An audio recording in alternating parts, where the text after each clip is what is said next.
Welcome to Guitar Gavel, a place for people who love guitars. These are conversations with musicians, guitar enthusiasts, techs, and collectors about their guitar journey and their love of the instrument. Thanks for tuning in. Please hit the subscribe button, share with your friends, and be sure to sign up for our twice weekly newsletter at guitargavel.com.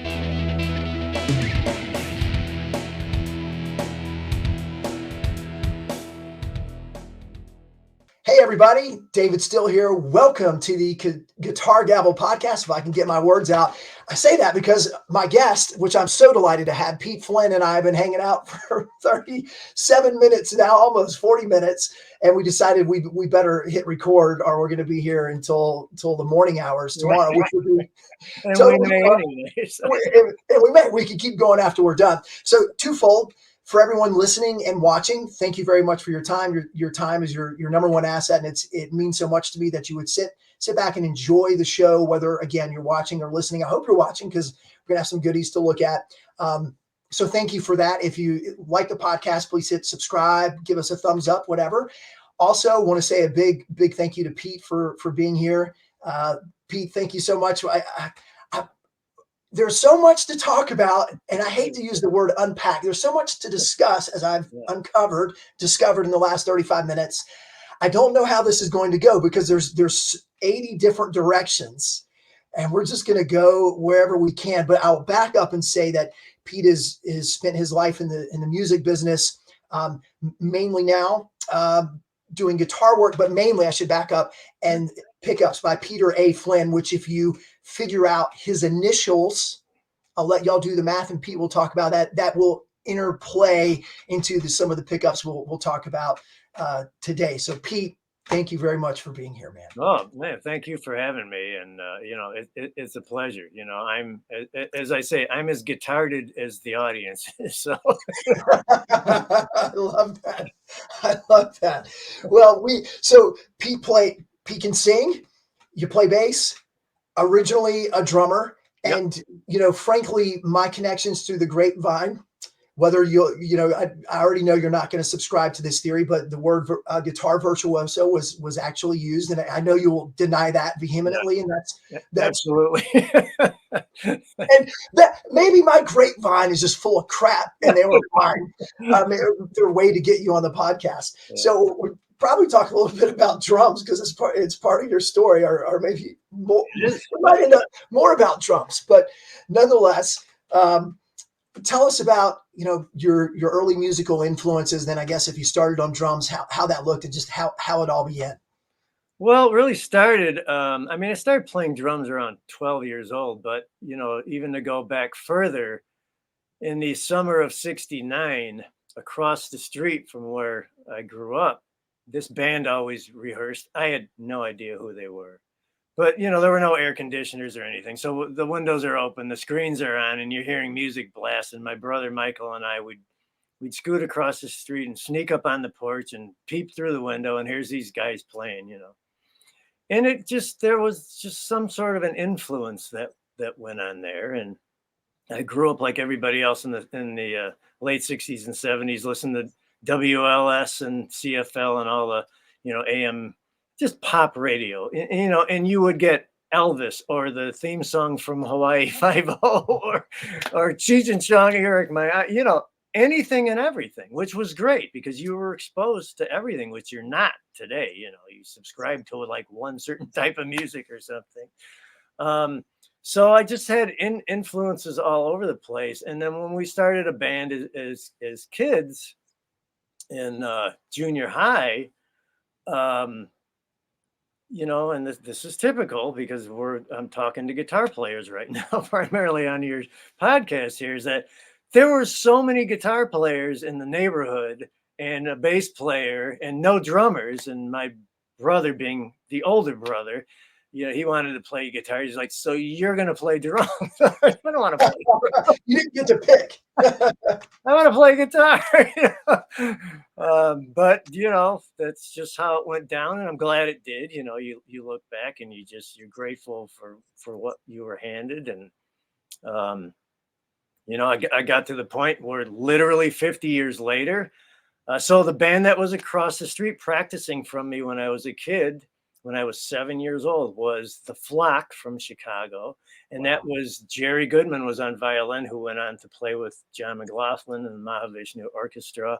And 50 years later, literally, I ended up playing drums with him in Chicago in the band Dinosaur Exhibit. So it's like, you can't, I'm so grateful. You can't make this stuff up. It's like, it's crazy. I just never would have imagined as a kid that would have happened, that I could reach that level of musicianship to play with somebody on that level. So,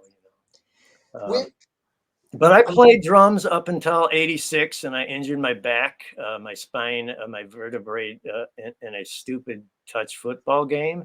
So I really started focusing on guitar. But I always had a great ear, because even as kids in the band, being the drummer, when we had rehearsal, all the guys would hand me their guitars to tune them up, because I had a pretty good pitch. Because we didn't have tuners back then. I think we may have had a pitch pipe, but that was it. So. I knew basic chords and stuff, could play like Hey Joe or something like that. Yeah. I was always a big Hendrix nut.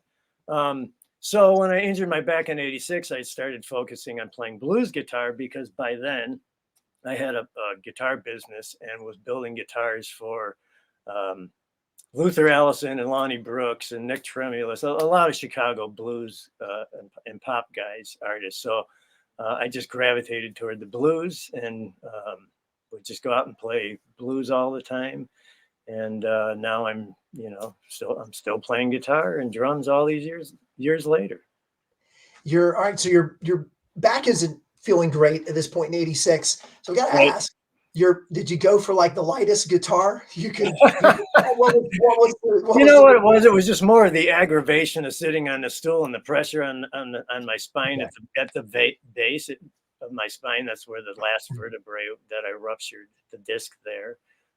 And I played drums for Bo Diddley, a 2-night stint in Chicago right before. And that's when I quit, because the pain got so bad after those 2 nights. I was like, well, I'll either become a drug addict because I was having to take some codeines to get over the pain to do those couple of shows. So I'm either going to be a drug addict or I'm going to quit playing drums. So I quit playing drums. I did that, quit for 9 years, and I rehabbed my back, and it's as good as new now, and I don't have any issues with it. So, knock on wood. It's all good. When you were back in action, did you go back to playing drums, or were you pretty immersed in guitar and now you're known as a guitar player? How did that look? Well, definitely both. And I was in. I played guitar in the Flynn Brothers blues band, and we had cut an album and did some live stuff and videos and stuff. We were a pretty good, iconic blues band in Chicago, but it was like fusion. I would say it was kind of like the Dixie Dregs meets the blues, if you can even wrap your head around something like that. So, because my brother is just a monster of a guitar player, can trade licks with the best of them. And so he would write pretty much like Dixie Dregs type of tunes, but blues based, and it was pretty wild stuff, So I played guitar with that, and then I ended up playing drums in a band called Mother Root. So I went back to playing drums simultaneously, kind of thing. We were always on call in Chicago. We were the #1 call band to do backup band support stuff for all the great bands in Chicago through Jam Productions. Whether it was Robin Trower or Deep Purple or Marshall Tucker or the Allman Brothers or Grand Funk, Joe Walsh. I mean, the list just goes on forever. We played with all those guys on the biggest stages. So my guitar and drums, it's interwoven at this point. And you talked about your brother Michael. Maybe my grapevine was Michael's the virtuoso, but Pete will definitely just come on your podcast, Michael is the virtuoso guitarist. I mean, to watch him and Jerry Goodman trade licks like Steve Morris and Jerry Goodman did in the Dregs and stuff. I mean, he's that type of player, just a monster instrumentalist.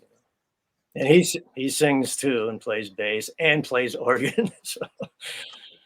It runs in the family. Any other siblings? Do we need to talk about any other No, siblings? my sister Elizabeth, and she just passed a year ago, and she was not musically inclined. My dad was in a barbershop quartet in upstate New York, and I've got one of his albums. And my mom played a little piano, but that was as far as that whole musical thing went. I mean, we literally went when I was a kid, like, the AM radio at the time would have been like the Jackson 5, the Osmonds, just pop stuff. And then my mom had a big Elvis vinyl record collection, and we got into that stuff. And I had a 50s band here, not too long ago too. I had a 50s band for many years and cut a record with that band too. But I made that leap and then into like the Stones and Bachman Turner Overdrive, and more rock orientated pop radio stuff. Then by the end of middle school, our band in middle school had 2 drummers, 3 guitarists, and a bass player. And we would play anything from the Beatles to Frank Zappa to Yes to Jethro Tull. I mean, it was crazy. So I went from like this basic 4 on the floor drummer to doing Bill Bruford and Alan White and odd time signature stuff, and which is what was very well suited to play with a guy like Jerry Goodman, because we're doing like time signature stuff in 13/8, very complex, crazy stuff, So it just went from one, and I think mainly because at the time when we were little kids, and I was listening to that pop radio stuff, our babysitter was into Black Sabbath and Johnny Winter and Deep Purple, and that's when things were like, "Oh, what's this?" So that's how that all changes. And then I remember there was a day that I grew up to be old enough to babysit, and I went across the street to the neighbor's house to babysit for their kids. And sitting there on the turntable was the album cover for Are You Experienced with the Fisheye Lens, Jimi Hendrix. And I thought, what the heck is this? It just the cover blew my mind. And the homeowner was like, oh, just feel free to play any records or whatever. And that's when I got into Hendrix, and it was, that was it. It was over. Yeah. I'm curious, getting in the weeds a little bit. I mean, you've got this very complex high school band. Yeah. How did that happen? Well, maybe there's really no it was all these different influences, because there was my brother and myself and another guitarist, no bass player. And then on the other side of town was another guitarist and a drummer and no bass player. And again, we were playing Taking Care of Business and Purple Haze and Jumpin' Jack Flash, whatever the norm of the day was. And those guys were like really into the Beatles. So it was a little more complex than the stuff we were into. But still no bass player. And I ran into yet another guitar player. So we went to see The Song Remains the Same at a theater when it came out. So this is 76, right? And this guitar player I just met, he was just over the moon over John Paul Jones. And the next day traded in his guitar and bought a bass. Well, all of a sudden we had a bass player, right? So now we were like the cool guys in town, and the other guys on the other side of town who still didn't have a bass player, we just joined bands, and that's how the whole thing happened. So that drummer in that band was into Yes, and he turned me on to Bill Bruford and all that odd time signature stuff, and my head just exploded, and I went in that direction as a drummer. So. What? So 86. You're already building guitars. Yeah. At this point. Yeah. I'll back up a notch. I'm trying to piece. Well, I went in 1982. Well, I'm like the tinkerer. I'm the guy who has always been, and my brother could care less about it, but I was always the guy who wanted to know what made things tick or work. Like I'd crack open a watch or something. Like, what are all these gears doing? That was me. I've always been that type of guy. So being the drummer, but I've always been in love with guitar, So when my brother would buy a guitar and he'd leave the house, I would take it apart and see what made it tick, right? Put it back together by the time he got home. He never knew. Well, one day he had just bought a gold top Les Paul, and he leaves the house. I got the whole thing apart on my Dad's workbench, pickups, everything's gutted. I mean, gutted. And he had forgot something and came back to the house and he completely freaked out. Like, what are you doing to my guitar? Like, I like, don't worry, I've done this to all your guitars. and I put them back together and you've never noticed. He's, oh, really, Mr. Hotshot, right? So show me. And he stood there and I put the whole guitar back together again. And he was just dumbfounded. And that's how the whole thing started. So that next year, he went down to the apprentice shop in Spring Hill, Tennessee, and he took the guitar repair course. And then the next year, he went back and I went with him because I already, you know, was a little ahead of him as far as that was concerned, unbeknownst to him. But thanks to all of his guitars. And they only offered an acoustic building course at the time and a repair course. And my teacher, and I wanted to learn how to build electrics. He said, well, we don't do that. So the teacher, Mike Lennon, and the repair side of the building, I talked him into making a Strat, because I'm a Strat nut. So he had a flame maple piece of block of maple sitting behind his desk. And I mean, like, a knockout piece of maple. I'm like, man, I'd love to build a guitar out of that. He's like, no, that's for me. You can't have that. But as the weeks went on and I just kept pushing him, I want to build a Strat. So we made a template. We made a Strat body. The first one I did was a mahogany one. And then I actually talked him out of that piece of maple and built my first Flynn guitar. That's where it all started. And I had a buddy from Kentucky who was going to school with us that I had met there, who had a G&L guitar with the G&L vibrato. And I loved that vibrato unit. So when I got out of school and we started building Flynn guitars, I called G&L. I called the factory to get. I wanted to put the G&L tremolos on my guitar. So now this is 82. Okay. I called the G&L factory and I can't remember. Dale Hyatt was still working for Leo Fender as well as George Fullerton. Dale Hyatt answers the phone. And I said, well, I'd like to put these tremolos on our guitar. Can I set up some sort of an OEM thing? And he's just like, well, I don't know. We've never had such an odd request. And he's like, well, hang on a second. Puts the phone down. I'm on hold for like 10 minutes. I'm like, did they forget about me? What's going on? Leo Fender ends up picking up the phone. Hi, hello, this is Leo. And, I'm beep, beep, beep, beep, beep. I don't, Sure. I don't know what to say. Like, wow. He's just like, he's like, I'm so flattered you want to put our tremolos in your guitars. And I'm like, you're flattered. I can't even believe you picked the phone up. But that's the kind of guy he was, just a regular guy. And like, okay, business is business. You want to buy tremolos? Let's make it happen. And so that's how I started my relationship with Leo Fender. And then I met him a few years later at the NAMM show, and he was pretty sick, but just such an awesome guy. I can't say enough, So that's how the whole Flynn guitar thing. So we came back from Tennessee, started doing repairs, building guitars. We eventually opened a retail place in Evanston, Illinois, which is the first suburb north of Chicago. And we were getting all these blues guys coming in from Chicago to buy vintage guitars, used guitars, get guitar work done. And that's where my career started as far as the guitar business goes in the Chicago area. The guitars that y'all were building, were they all Strat styles? Were y'all whatever? They were primarily Strat styles. I've got one of the early ones here. This is called an A440. So it's basically a flat top Strat with binding like a Gibson, humbuckers like a Gibson. There's the G&L aftermarket vibrato.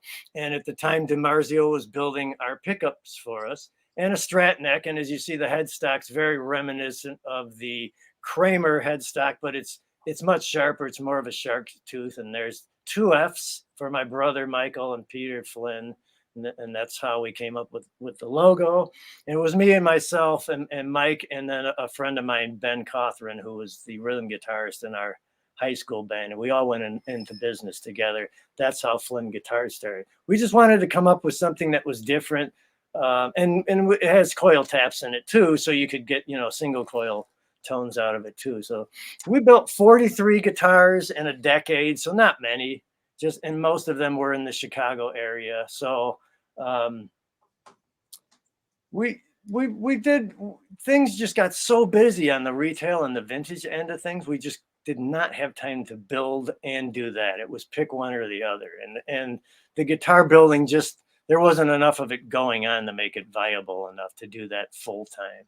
And then our friend Steve Ekblad, who he's got one, I think he's got number 5 Flynn, which is a solid cherry body. I love cherry wood. It's a great tone. I don't know why the guitar industry isn't using it. It's really fabulous stuff. And his is a 1 humbucker. That's all that's in that guitar. And man, does that guitar sing. That's a really cool guitar. So that's how that all started.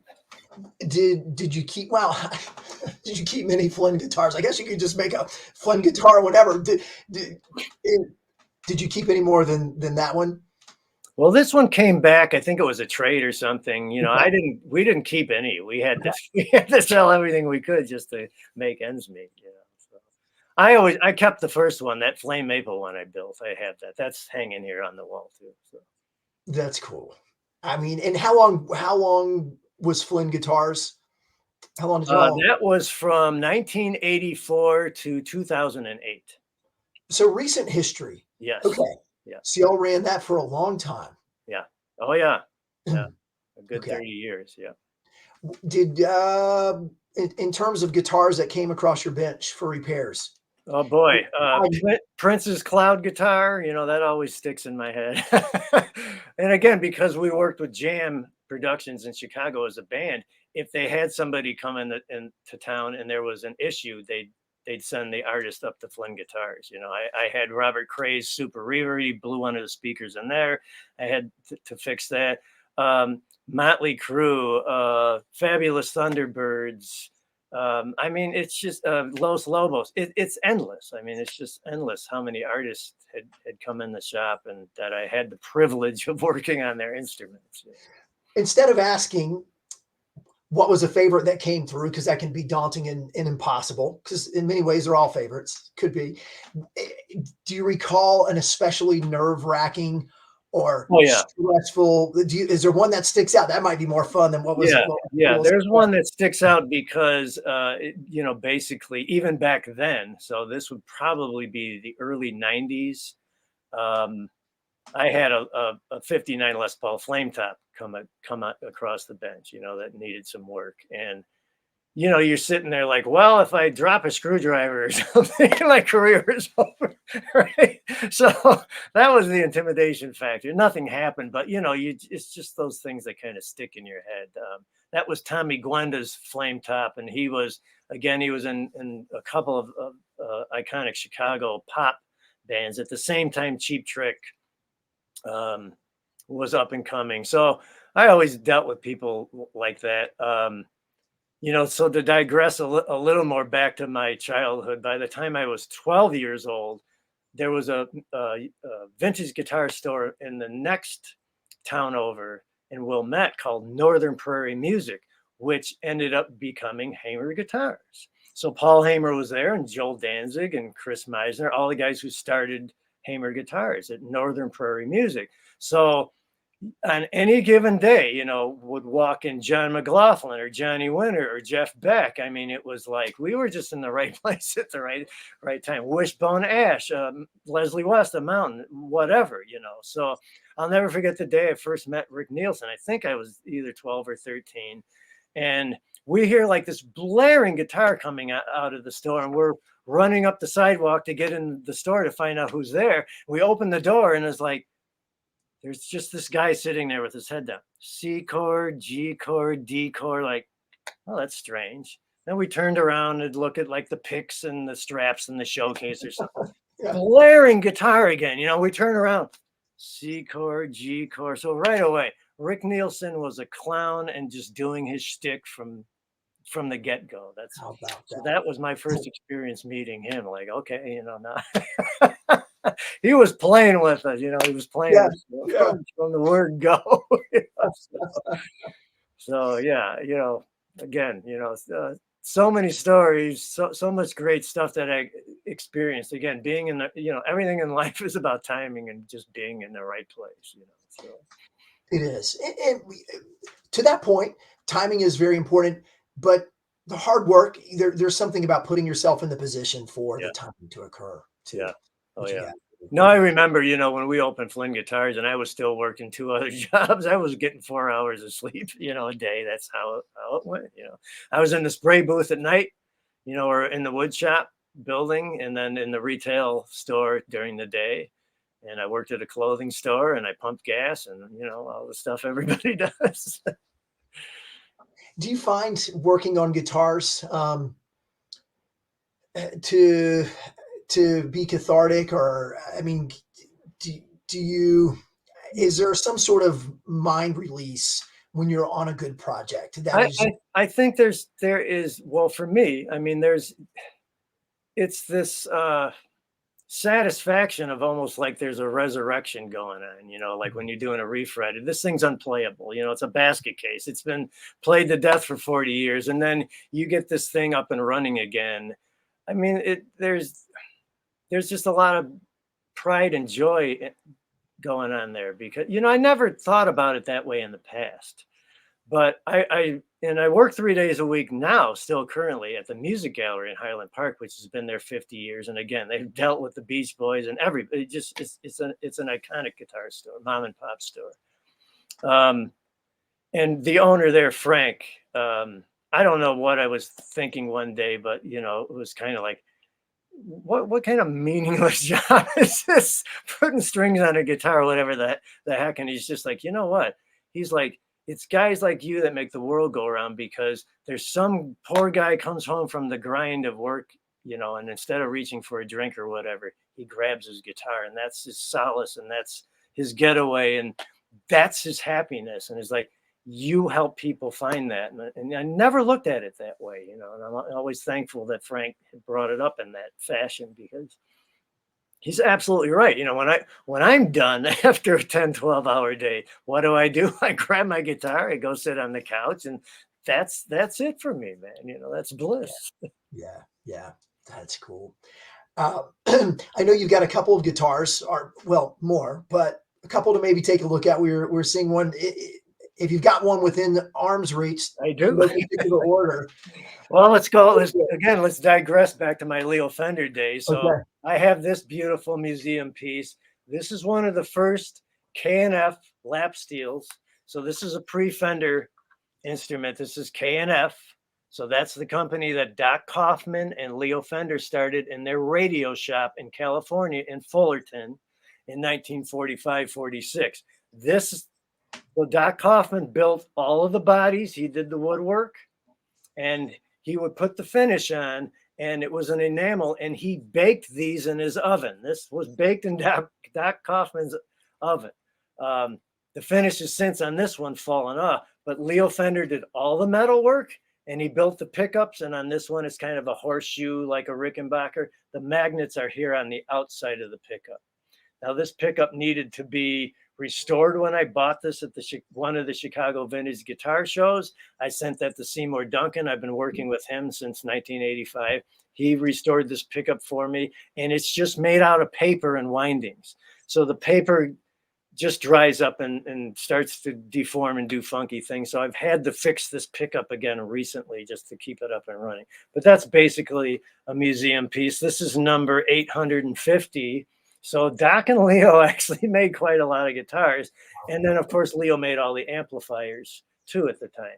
I have not been able to find an amplifier to match this, but these were all primarily always sold in pairs. So that's one of my favorite pieces right there. And do you play it very often? I don't, because the pickup is so weak. But I do play lap steel. Like in my 50s band, I have that. I would play Sleepwalk, Santo and Johnny Sleepwalk on the lap steel. So it's just such a great vibe. So cool. Just a little bit of everything, and you don't have to get up. But you've got a couple of iconic guitars over your left shoulder. Um, just one of them, as we've all been talking about on LinkedIn and on your site, is Kurt Wilson. That's his Flying V behind me. That's number 4. I was Kurt's Flynn Guitars was Kurt's first dealer in 1999. He had brought in some guitars that he built, and they were his own shapes and stuff. And I thought, I think I'd have a hard time selling it, but I need Carina Les Paul Juniors and specials. So he built us Les Paul Jr. and specials because he's got an incredible stash of Carina even to this day. So how many years later we're talking about from 1999 that his Carina is just, it's unsurpassed, man. He's just got the golden the golden private stock of Carina. That's number 4, that Flying V right there. wow. And not that I would ask, but maybe you ask Kurt. Of course, don't give an answer. Did you ask him, hey man, what's your source of all the Carina here? Well, yeah, because he worked at an exotic wood company in Des Plaines outside of Chicago called Owl, OWL, Lumber and Hardwood. And they would get exotic woods for like for down in the loop for like lawyers' offices where you got these 18-foot doors with this incredible burl panel on it and stuff. Yeah. That's what they did. They'd buy these incredible pieces of wood and then slice them into veneer to make these book match doors and all that cool stuff that you would see in the executive suites and stuff like that. So Kurt worked in the place that could, get their hands on this stuff. So whenever he had a chance, if there was a surplus or something, he'd buy it, stash it away. Okay. Yeah. And we're talking about, sounds to me like really big pieces that were coming into the factory and at pretty high volume. Yeah, like, huge tree trunk size stuff, that they, I mean, there were days that I'd go in there. I had another buddy who worked there too. And I'd see some mind blowing piece of maple. Like, I have to have it. He's like, not today. That's being turned into like 20 office doors. Like, no. Which I thought was a waste. Obviously, it's beautiful to look at, but you can't play an office door. You can't play an office door. No. Any other favorites? I always try to use favorites loosely. Well, one of my other favorites, which is not here, and I know we've talked about, but we all know this record is Rick Derringer, the All-American Boy record. It's pretty. There we go. I'm trying to get the blur off of it. This was the album that Rock and Roll Hoochie Coo is on. So this was his biggest hit, So my brother and I, Michael, ended up buying this Stratocaster. I wish I had it in person, but we still own it. It's always on display somewhere around the planet because we like to have it out in the public eye. And it ended up here in the gatefold too. That Stratocaster was bought by John Hammond, who was Stevie Ray Vaughan and Benny Goodman and Billie Holiday's manager at Columbia Records. He bought that and gifted it to Bob Dylan. And Dylan, this was before he went electric. And then Dylan, during the Highway 61 recording sessions with Michael Bloomfield from Chicago, the great blues player Mike Bloomfield, Dylan gifted Mike the Strat. And then as the years went on, actually Mike Bloomfield was the one who got Johnny Winter signed because he was so blown away by Johnny Winter. And he told the executives at CBS, you have got to sign this guy. And that's how Johnny Winter got signed. So Mike Bloomfield gifted Johnny Winter this guitar, and then Johnny had it painted candy apple red. Of course, Dylan, it's a 59 Strat, and Dylan got it as a Sunburst. The Sunburst is still on the guitar, and then Mike Bloomfield's girlfriend painted it purple. The purple's still there, and then the candy apple red went on over the purple. So if you look at the dings and the scratches, you can see all 3 finishes are still on the guitar. But Johnny did not like Strats. They were hard for him to play. That's why this guitar ended up having a stop tailpiece on it and the telly knob so Johnny could play slide on it. And that's how we got the guitar in that current condition. It is now in at Rumble Seat Music in Nashville. If you're ever in Nashville, go in the Rumble Seat and the guitar is hanging in there. And you can feast your eyes on it there.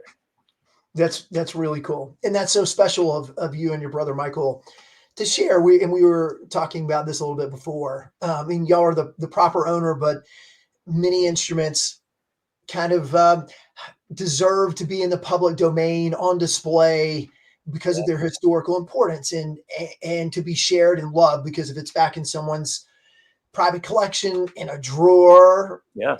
maybe it's on display. I mean, we've seen guys that have just drawers full of Yeah. guitars. Well, that guitar in particular, the owner at the time, Sandy Turano, he was Edgar Winter's guitar player. So that's how he had a relationship with Johnny. Johnny gifted Sandy Turano that guitar. So Sandy and my brother and I played in the China Club house band in Chicago in '93. And that's Todd Zuckerman on drums, who's now playing with Styx, and Sandy Turano on guitar. He's an R&B Chicago great and an incredible vocalist. So Sandy was walking that guitar through the Vintage Guitar Show in Chicago in the summer of '93. And I stopped him. I'm like, so what's in the brown Fender case? And he opened it up. He didn't even have to tell me, because when I was a kid, Rock and Roll Hoochie Coo, All American Boy, I must have owned 3 copies of that because I just wrecked it on the turntable. So I knew exactly the second I saw that guitar what it was, and I was just blown away. And I said, well, I have to have this. And he's like, well, I'm selling it to a Japanese collector, over here. And he, but we both kind of thought just what you were saying. And that's why I bring this up, is that we didn't want to see it go in a private collection, because at the time in the mid '90s, the Japanese collectors were buying everything, and you never see it anymore. It's in a private collection, never to see the light of day. So Sandy said, well, I tell you what, I said, I don't have the money right now. He says, well, by the end of the day, if you raise the money, I'd rather sell it to you than it goes somewhere and we never see it again. And that's how it happened. So that's so. And then you went dialing for dollars. Yeah, it was all day long. Who can you bum $500 off of? Yeah. That's so cool. This is, it kind of leads me. I'll deviate for a second, because you've been around and met a lot of people and worked on a lot of guitars, and of famous musicians. Is there? I mean, do those guys, do they horse trade like the rest of the world? Or Oh yeah, like Frankie Sullivan from Survivor. He's a regular client of mine at the Music Gallery, and I got in a '68 Telly from the original owner with the deluxe reverb, and so when something original comes in, which is hard to find anymore, something on a guitar, whether it's a knob or a switch or a jack, it has been replaced at this point on almost everything. So to find virgin pieces like that, it's not easy. So Frankie's into stuff like that. So he came in and he said, oh man, I'd love to take the Telly. I'm like, well, you got to take the amp too. He's like, no, I don't need any more amps, because he's got, a crazy collection of stuff, but he ended up buying them both. But Frankie's like that, just like Rick Nielsen, all these cats, man, it's just like, in Bonamassa, we're all the same. I mean, I maybe have 30 guitars in a rotating collection. I just stopped counting it at that point, because maybe one day I get something and the next day something's got to go to keep that, So I'd say it's just, there's a constant rotation going on. So yeah, we're all crazy like that. I'm no different than any other client or customer when it comes to pickups and speakers and amps and whatever it is. I've owned everything because I just want to try it and experiencing it. And I've pretty much weeded out all the amps at this point, because I'm getting too old to lug a Fender Twin around. well, what's your go-to amp? Well, I use a Music Man RD50 right now, which they made from 1981 to '83, and that's just a 112 50-watt combo, channel switching with reverb. And I love Dumbles. Sure. Well, who doesn't, right? But there's a great Sebago amplifier company in San Jose in California. Bill Dunham, who owns that, he turned me on to his Dumble clones. He cloned Robin Ford's number 102 Dumble, and he sent me one of those. Just an incredible amp. But for me, I still needed channel switching and a reverb and what have you. So I hung on to that for many years, but it wasn't a viable gigging amp. It was great in the studio. But what I did is my amp tech now, Tom Fleissner, who owns Sonic Pipe Amps. So everybody out there, he builds an incredible handmade point-to-point tweed champ. Wow. So sonicpipeamps.com. So Tom Fleissner gutted the dirty side of the Music Man and dumbleized it. He built a dumble circuit in there. So it's basically Fender clean on the clean side, and then I got the dumble on the dirty side, and and it's just 112 50 watts, and that's my touring amp these days. Doesn't sound too shabby, Pete. No, basic, simple, but it does everything. I'm writing this down. I'm like, cool. All right, let me go check out the Music Man RD50. But yeah, yours is not the same as the Music Man. No, but if you get it modded, it's a beast. It's incredible. So if you can pick up one used, like I did, they're like anywhere from $700 to $1,000 or $1,200. And then you have to put a new speaker in it. You got to put certain types of tubes in it, and then have the mods done to the amp. So you may be talking about $700 mods. So you're still looking at it like a boutique amp that's doing the dumble thing for under $2,000. I mean, you can't beat it. Yeah. You within the midst of talking about that and all the things you tried and played, and that kind of leads us into the pickup end of things, because that's the bread and butter for you right now, which is maybe a separate journey. But tell us. It's a journey into the same thing that everybody else is looking for, the holy grail of tone, right? So I kind of found that with the amp, after, again, you own Marshall Plexis, everything, Fender basements, everything on the planet, right? And some amps are good for some things and not so good for others, and vice versa. So it's hard to find one thing that does everything great. So once I was done with that, I was like, okay, well, there's 40 years. I don't have to worry about it anymore. The proverbial rabbit hole. But when it came to pickups, I had bought a December 1950 broadcaster at the Texas Guitar Show in Arlington. It was a refin, so that was the only reason I could afford it. But the tone was just, David, it was, one of those magical. You go into the studio, and this is another reason Jimmy Page used the Telecaster to do the basic tracks, because no matter how many guitar tracks you stack on top of it, you can still always hear that basic rhythm track in there. So he always used the Tele for that. And that's what I used my broadcaster for, So no matter what you do and how many layers of stuff you could put on there, you could always hear that guitar. It's just an amazing, magical guitar.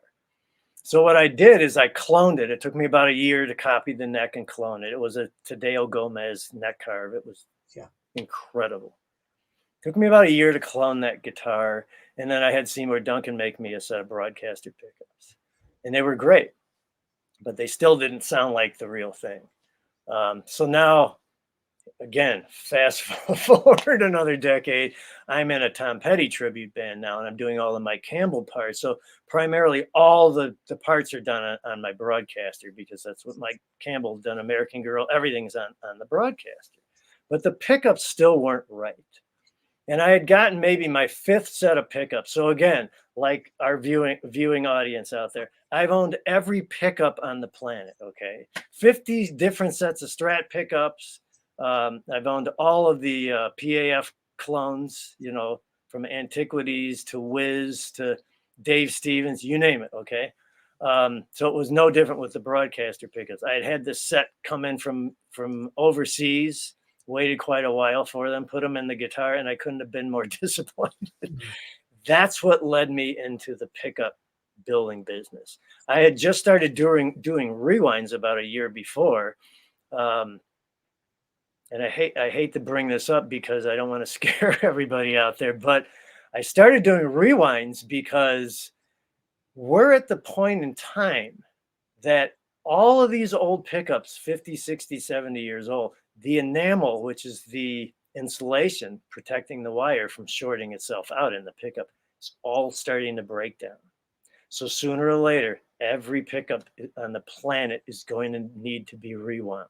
So if you have a $10,000 set of PAFs, They are going to break someday and they will need to be fixed. So that's primarily why I started doing that. Because again, I farmed out all my rewinds. I've worked with Cesar Diaz, who worked with Bob Dylan and Stevie Ray Vaughan and all these cats. And I've worked with Seymour Duncan and Lindy Fralin and Tom Brantley. But it was getting to the point, I was waiting so long to get rewinds, and people do not want to be without their guitar for more than a day. So when I was waiting 6 months for a pickup, I'm like, this will never do, because I knew if I was in that position, I could never live that long without my guitar. So that's when I started building pickups. Was not too long after the rewinds. My first, I didn't plan on getting into the pickup making business because there's so many boutique builders out there. Why add some more mud to the muddy water? Right? There's enough. But what had happened was I just could not find a proper set of broadcaster or blackguard pickups because they only made them a certain way for about the first year, and then they changed the formula. So I decided if I could make a proper broadcaster set, then I'm really on to something, because it kind of blew me away as I was looking around the planet for, like, well, nobody's built a broadcaster pickup that sounds like a real broadcaster. So once I set out to do that and I accomplished that, and again, I had some help because if you're really deep into this stuff, again, like I am, I'm just crazy about all this stuff. I bought the Blackguard book when I bought my broadcaster. And Nacho Banos, who made the Blackguard book, he's just recently come out with the Pinecaster book, which is now 5 books in a series of all the stuff about the original Fenders, all the prototypes, the pre-broadcasters, all from the first Fender guitar on. Just the most incredible knowledge that's ever been unearthed. Nacho Banos did all that work. It was through his work that led me down to how can I get the materials to build a proper broadcaster pickup. So once I was able to accomplish that, next was the iconic PAF, because I bought every PAF under the sun and nothing sounded like the real thing. So I thought this would be a heck of an accomplishment to be able to do that. I really, like most other people, didn't think it was possible because, of course, you have to have all the proper materials to duplicate that. Right. But I found it's in the build, it's in the wind. That's where the magic lies. That's where the secrets lie. That's where that tone lies. And a PAF is a pickup that is so multifaceted. When we talk about a great PAF, and again, there's great PAFs, there's mediocres, there's lousy ones. But when we talk about the greats, when we're talking about like Clapton and that the Beano burst, Jimmy Page's number 1, Paul Kossoff, all of those guitars are 59 Les Pauls. So by late 59, they were using A5 magnets, the hotter magnets, and they were putting more windings on it. So it's a different pickup than the 57s and the 58s. But that's the iconic tone that most people are chasing. That's the tone that I wanted to duplicate. So I feel I've accomplished that. I mean, I've sent pickups off to Vic Duprat, who, the Burst Believer series. He's just one of the biggest guys in the Burst world. I've sent him the Frankie Sullivan of Survivor just recently. I'm building a set for a tray of fish right now. So everybody who's heard the pickup, all the feedback that I've gotten has basically been like, wow, you've actually done it. This actually sounds like a genuine PAF. So I guess I've, in a way, cracked the code. Yeah. So the code is, you've got to have the original materials. You do. To the pickup. And like even like the base plates. I have the base plates. These are nickel. And the base plates that you can buy, like the aftermarket stuff now, because there's so many pickup builders. This is how I got into it, but nothing was right. So I had the base plates made to my spec, to the late 50s PAF spec, so that the pole piece screws actually threads into the base plate, because most of the time the pole piece is just screw is just going into the butyrate bobbin and it's not making contact. Well, that contact is symbiotic to the way everything works. The covers too.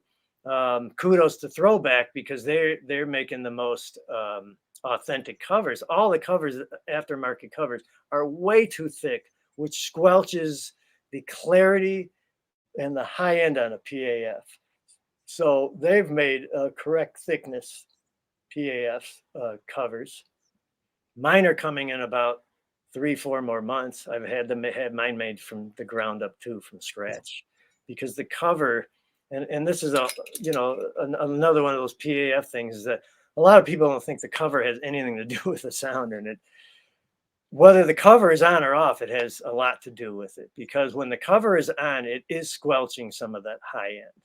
I have a guy, Roger, one of my best guitar buddies, who's another, incredible vintage guitar collection, a guitar nut, worked for me at Flynn Guitars for years. He believed that whole cover thing was a myth. I had him come over one day. I had nickel covers and gold covers and raw covers without plating on it. And I went through the covers, same guitar, same pickup. I just kept changing the cover on it. And he was so blown away by the sonic difference. So every time you put a layer of plating, like when you go to chrome, you have to have a nickel base, then you chrome plate it. When you go to gold, you have to have a nickel base. So it's layers and layers. That keeps squelching the high end of the pickup. So it's one of the reasons that Clapton and everybody back in the 60s started to take the covers off. Yes, it sounds different and more open and clear sounding. Of course, that's when we started using high gain amps, and it would microphonically squeal with the cover on, so they took the cover off. But for a lot of guys today, and all these guys, Bonamassa, everybody's discovered that if you leave the cover off too long and you sweat a lot, you can destroy the windings in the pickup. So people are putting the covers back on these old PAFs to preserve them from falling apart. And it does change the tone for sure. So there's a lot of science involved in this stuff, but I found to get that open vocal tone out of the PAF that everybody talks about, that oral thing, that, our voice is produced, that the pickup does that. And there's clarity, even under a lot of gain and distortion, that when you're playing a chord, you can still hear every individual note. That's what's been lacking in all the PAF clones. And I've been able to retain that in all my builds. So it's pretty cool to be able to accomplish that all these years later. That is really cool. Two questions. Well, to the windings, curious because it's hand wound. I mean, like winding machine, or we're literally. I do use a winding machine. It's a digital one, so I'm able to set the counts on that. Every time you change, if you're using 4,000 winds, 4,500 winds, 5,000 winds, that changes the tone of the pickup. Yes. So there's more resistance, the more wire you put on there. The gauge of the wire, of course, changes the tone of the pickup because the resistance changes. But what I found more importantly is how you lay the wire down in the coil that really makes the personality of the pickup. It adds high end, it takes high end away, it adds the vocal quality, it takes that away, it adds that clarity, it takes it away. So if we're specifically targeting, well, I love Joe Bonamassa's tone on that recording, and maybe there's a lot less high end coming out of that PAF. Then I would wind the pickup hotter. I would change the pattern of the winding on the bobbins when I wind it. That's the big thing. That's what makes it sound different. And tell me if there's any truth into this, right? So there's all this personality from the old pickups because some of the formulas change. So, right. So we've got different sounds, potentially different years. Yeah. But then, I mean, the way I have heard the story, whether this is true or not, Susie on the pickup machine was only there 6 months, and she kind of had a little flair that she liked to add to when she was winding. I mean, is there some truth to that? There's no question. There's truth to it. So again, and if you haven't read this book, you should. It's called The Kalamazoo Gals. It is the story of the women who kept the Gibson factory running during World War II. And it's just awfully insightful as to how things worked over there. So if we fast forward to the late 50s and they started making humbuckers, well, let's go back just a hair. So Seth Lover's job at Gibson was to make a noiseless single coil. So the early 57 PAFs, humbuckers, basically sound like a P90, but it's noise canceling because that was the pickup of the day, the P90. That was Seth Lover's goal, was to make a noiseless P90, not make a whole new pickup. But turning it into a humbucker automatically makes it sound something different, but still very close to a P90. So less winds, weaker magnets. And again, so from 57 to 58, pickups got a little hotter. The magnets started to change from like A3s to A2s or A2s to A3s, whatever they had on hand. And again, by 59, this more aggressive PAF tone, almost like I would say a hot P90, where you get that barking distortion come out of it. That's a 59. They're wound hotter, and they've got the A5 magnets, which are hotter magnets. You get more bottom end, you get more high end out of an A5 too. So the magnets change the personality of the pickup too. I could wind the same pickup and just change the magnet. It's a completely different pickup. So what happened at the Gibson factory, and this is what I had to recreate in my mind when I was doing the windings, is this is what I call the asleep at the wheel syndrome. So there's, like you said, there's Susie, there's Betty, they're sitting there, they're winding pickups 8 hours a day. Okay, Yeah. 5,000 winds on this bobbin. Next. And who's gonna know if they're short or if, I gotta believe that they're sitting there having a smoke, talking to each other, asleep at the wheel, and the windings are just haphazardly flying all over the bobbin. Yeah. That's why they all sound different. That's why that pickup made 10 minutes later is going to sound different from the one 10 minutes prior, because you just never know how the wire was applied to the bobbin. There was these people weren't hired as trained scientific operators of, we need this wire to go on the coil like this. They didn't care anything about what's this going to sound like. No, their job was to put the wire on the coil. They had no idea what it was going to sound like. They didn't care. You know, they didn't know what the next step was, who was going to assemble it, put the magnets together, all that stuff. It's just not how it was back then. You know, we have a conscious mind now. Well, how did they do this? How do we replicate it? You know, so that's how I feel I discovered it, was the asleep at the wheel syndrome going on. And I had to replicate that. So not only after I had to have to do it every time I make a pickup, you know, and it's very difficult. Yeah. Do you think that players 1960, was anyone into this? I mean, I wouldn't think so either. No, because the Les Paul was already, it was discontinued. You know, nobody cared.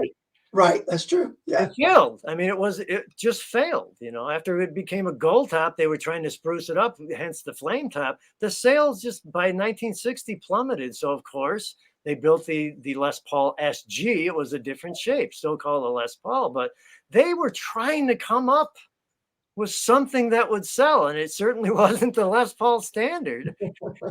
And you know, everybody talks about the Clapton Beano like it all started there, and it's like it started before that. I mean, Keith Richards, 1962, 63, 64, Les Paul flame top with a Bigsby on it.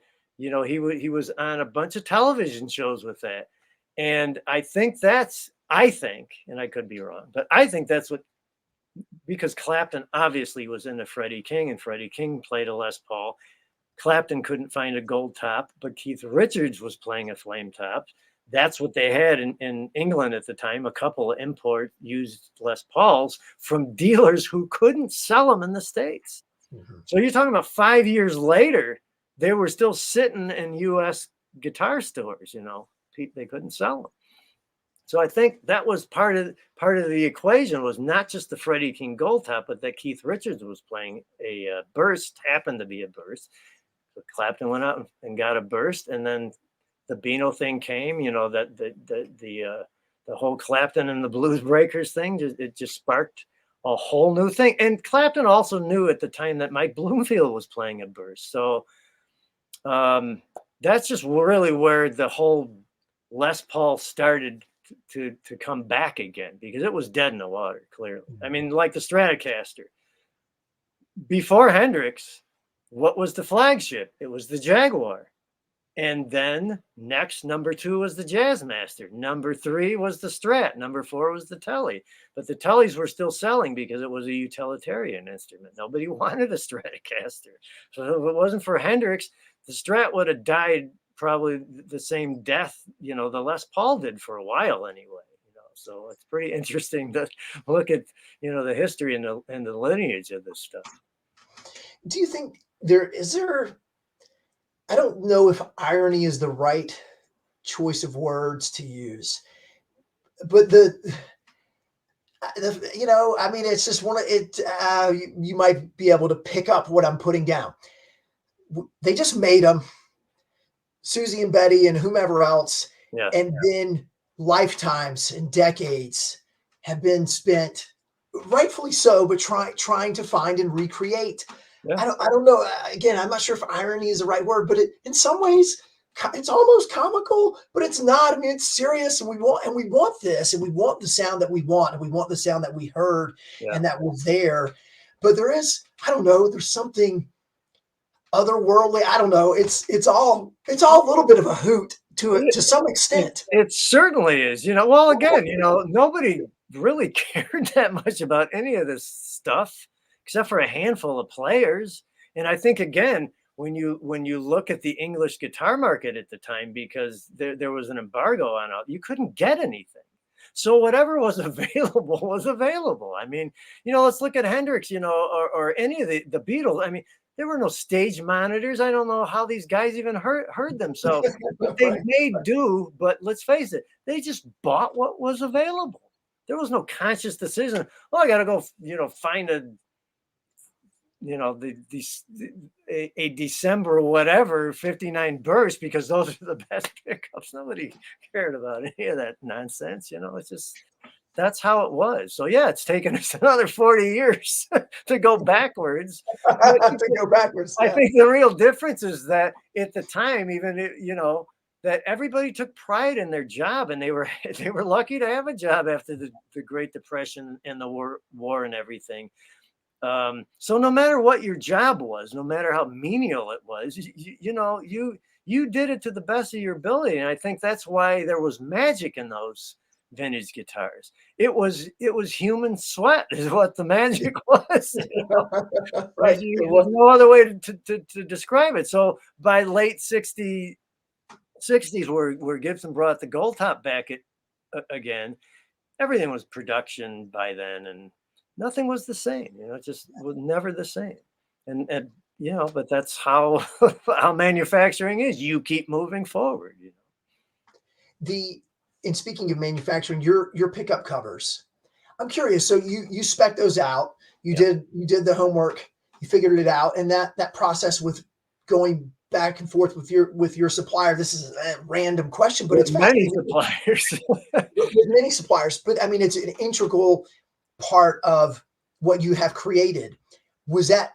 How long did that take, and how tedious was? Well, again, because I've been in this industry for over 40 years, it didn't take me that long. Had I had to start from scratch like somebody like Larry DiMarzio or Seymour Duncan, it just takes forever, but at least I had an idea as to where to get started and where to go. And there's even, where I am in Wisconsin, there's plastic manufacturers and metal there's just people everywhere. So you just have to find them, and I've had, again, most of the samples come and it's just nowhere.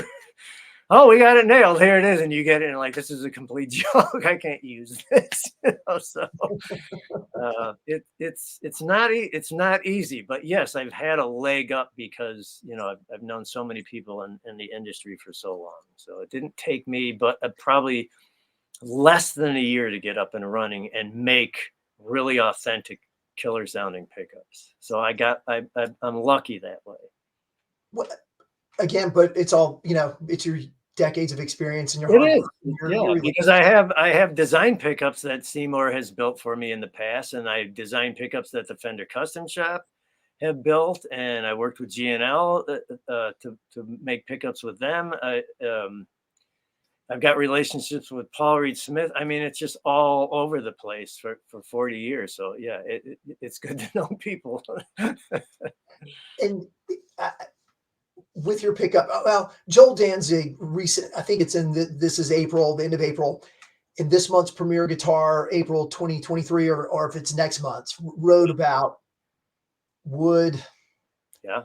Sadly to say, these are I'm paraphrasing. I could be paraphrasing incorrectly. So, whatever. Everyone hate me. Wood doesn't really matter. Looks pretty. What do you have? I get in this argument all the time with the onliners. I call them people who just think they know better, and they think I'm just some washed up old dinosaur. And I'm fine with that. But I'll just take one example: the Fender Custom Shop.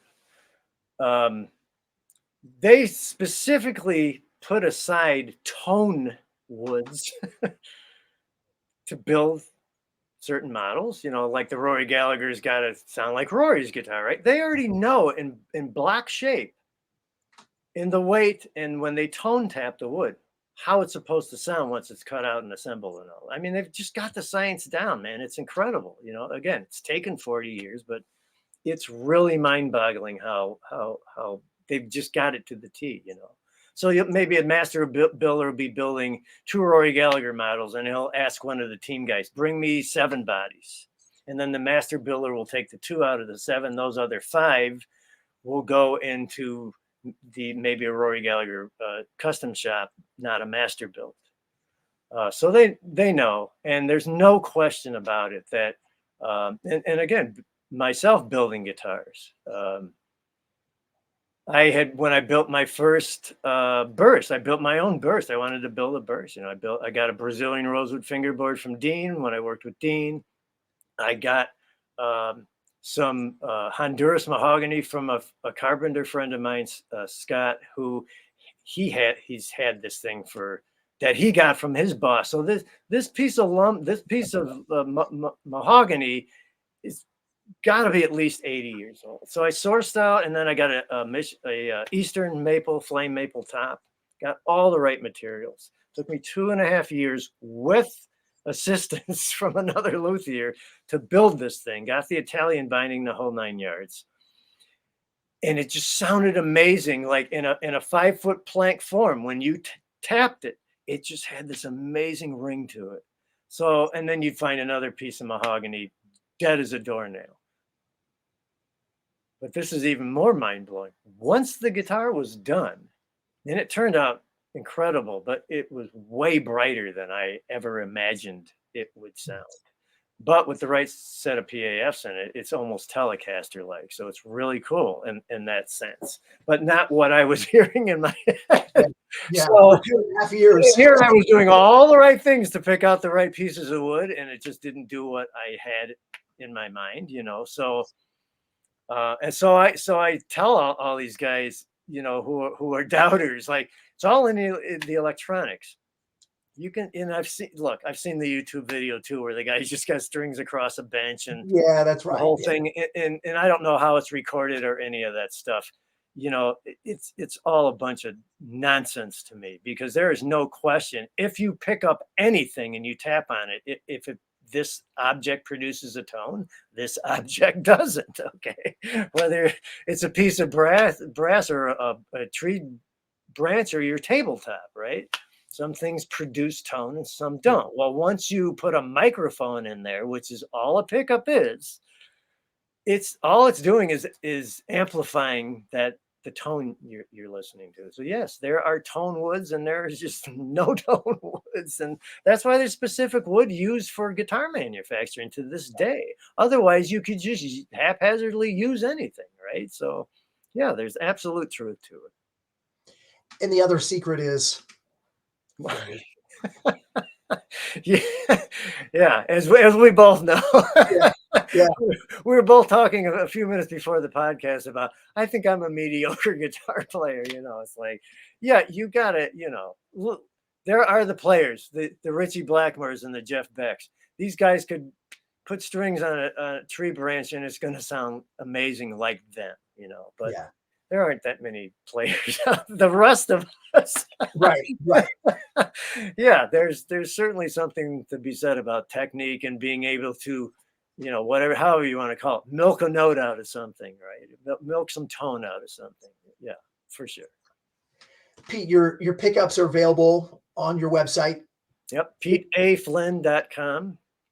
Or Okay. Pete A. Flynn Pickup. Oh, no, that was the old one. See, I've already got it. I'll get it and I'll put it in their show notes. Pickups by PeteAFlynn.com. Which if no Or you one can has, find me on Instagram or Facebook or TikTok. and you've got great videos on YouTube. Those are the ones that I've watched. Go, And giving LinkedIn. I'm on LinkedIn. I'm on YouTube. Yep. And if anyone has not figured out by now, Pete A. Flynn is PAF. Yeah, I was born with those initials, so I got lucky. all right. Somewhere in there, when you're recreating PAF, was it like, oh well, maybe this is what I was meant to do, or not at all? Not at all. Well, yeah, for a flash after I started getting everything up and running, but as I've said before, I never imagined it's at 60 years old that I would be making pickups. I didn't set out to do that. I didn't intend on doing that. I just was as frustrated as every other consumer out there not finding the proper pickup, that it hadn't been replicated yet, and it just sent me down the proverbial wormhole or rabbit hole, trying to figure all this stuff out and getting the sound, because Well, tone is everything, it just is. And when we find that holy grail of tone, which which we're still looking for 40, 50, 60 years later, it's like, it's like, wow, you found the grail, and you couldn't be happier. Now you can focus on your guitar playing and practicing. that's so true. That's so true. Wasting your time Well, on your 101st pickup or a set of strings or something. you're telling me, I'm listening to you here in the last 20 seconds as you say this, right? All this is a journey for all of us. Yeah. It's the tone, it's the amp, Yeah. it's the guitar. Yeah, it is. All right. But it's like, Bonamassa said too. He's just like, you can spend your whole life doing this. He's like, just sit down and practice. That's right. Well, I was going with, if you unlock the key, Pete, should we be thankful or mad at you? You may have ended someone's journey, like, Yeah. what? Yeah. I'm done. I'm thankful because I don't know how many more years I got in me to figure any of it all out again. It's just, that's great stuff. That's great stuff. Well, I think we're at a kind of a good wrapping point. I know there's so much more, and you mentioned Dean, and we talked about Dean for a minute before, and I've worked with I Dean. mentioned that I love Dean. I don't know Dean. I don't own a Dean, but I love Dean, and we could talk about Dean. So we may have to revisit, and come back and hang out again. Absolutely, would love to. This has just been an extraordinary time, and look, my face when we get off, I'm just gonna stretch out. I've been smiling the whole time, man. This has been a really. Me too. You know what? Again, I love it. I mean, I'm just as jacked and I'm just as excited still doing this stuff 41 years later than I was when I started. I just love it, and if I didn't, I'd be in trouble because this is all I do. But it's great. It's just fulfilling, and again, when you find that, when the blind squirrel finds the acorn, it's worth the journey. It really is. And it's been a heck of a journey. And I'm blessed. I'm really blessed. I've met so many great people in this industry, and meeting you. I mean, it's no different. I mean, it's such a great community, man. And I love it. And I love the people, and I love sharing my experiences and hearing other people's, that's what it's about. It really is. It's the best. It is, man. Yeah. It's guitars. Yeah. Come on. Yeah. I love it. Well, Pete, thank you so much. So much. What a pleasure. Really, Really appreciate it. This is going in the archives forever. Hang tight. I'll kind of click us out of here, but you and I will hang out for a minute afterwards if that's cool. Yep, great. Thanks, everybody. Appreciate it. And as Les Paul would say, keep on picking. Thanks for tuning in to the Guitar Gavel podcast, and a special thanks to Steve Kuykendall for composing this music and being such the great guy and friend that you are. As a reminder, hit the subscribe button and sign up for our twice weekly newsletter at guitargavel.com.